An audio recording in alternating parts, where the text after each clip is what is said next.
पावसाळ्यात तुळशीचं एक पान पाण्यात टाकून बघा आणि मग हे गरमागरम हेल्दी सूप बनवा. चव आणि उबदारपणा दोन्ही मिळतील. नमस्कार, कशा आहात सर्वजण? मस्त आहात ना? मी पूजा तुमचं यूट्यूब चॅनल मध्ये स्वागत करते. पावसाळा सुरू झाला की सर्दी, घसा खवखवणे, थकवा आणि हवामानातील बदल याचा त्रास अनेकांना जाणवतो. अशा वेळी गरमागरम हलकं आणि पौष्टिक काहीतरी प्यावंसं वाटतं.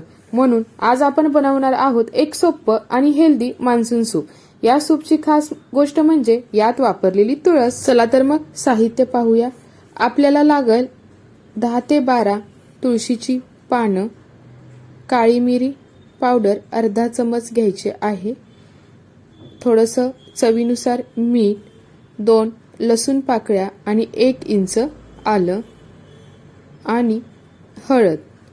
आणि मी इथे दोघांसाठी बनवणार आहे त्यामुळे 1 ग्लास पाणी. सर्वप्रथम आपण तुळशीची पानं जी आहेत ती स्वच्छ अशी धुवून घ्यायची आहेत. तुम्ही बघू शकता. नंतर मी गॅस ऑन करून यावरती एक स्टीलचं पातेलं ठेवून दिलेलं आहे आणि आपण त्यामध्ये घेणार आहोत 1 ग्लास. आपण आता इथे पाणी गरम होत आहे तोवर ना खलबत्त्यामध्ये लसूण आणि आलं बारीक ठेचून घेणार आहोत.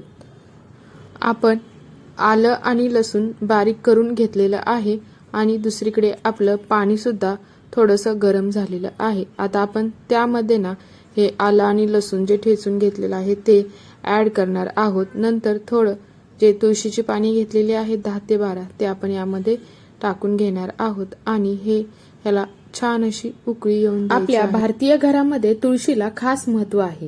तुळशीची पानं, आलं, काळी मिरी आणि हळद यांसारखे साधे घटक या सूपला छान चव आणि सुगंध देतात. नंतर आपण आता हे 8 ते 10 मिनिटं चांगली उकळी आलेली आहे. आपण आता यामध्ये नंतर हळद ॲड करून घेणार आहोत आणि चवीनुसार मीठ आणि काळी मिरी पावडर हे सर्व ॲड करून नंतर आपण ह्याला 1 ते 2 मिनिटं चांगलं उकळून देणार आहोत, जेणेकरून सर्व घटकांचा स्वाद पाण्यात उतरून येईल. आता आपली 2 ते 3 मिनिटं झालेली आहेत. आपण आता गॅस बंद करून हे मिश्रण गाळून घेणार आहोत. आपलं गरमागरम सूप रेडी झालेलं आहे. तुम्ही यामध्ये ना लिंबूचा रसही वापरू शकता. यामुळे याला अप्रतिम अशी चव येते. हे सूप बनवायला खूप सोपं आहे आणि फार कमी साहित्य लागते. विशेष म्हणजे हे सूप हलकं असल्यामुळे पचायलाही सोपं आहे. हे सूप प्रौढ व्यक्ती 1 ते 2 वाट्या घेऊ शकतात, तर मुलांसाठी अर्धी ते 1 वाटी पुरेशी आहे. पावसाळ्यात संध्याकाळी व रात्री गरमागरम पिण्याचा आनंदच वेगळा आहे. लक्षात ठेवा, कोणताही पदार्थ हा संतुलित आहाराचा भाग असतो. त्यामुळे विविध पौष्टिक पदार्थांसोबत सूपचाही आपल्या आहारात समावेश करू शकता.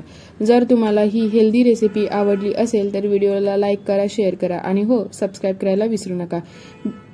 अशाच हेल्दी रेसिपींसाठी यूट्यूब चॅनलला सबस्क्राईब करा. धन्यवाद. पुन्हा भेटूया अशाच हेल्दी रेसिपीमध्ये. तोवर ईट क्लीन, लिव्ह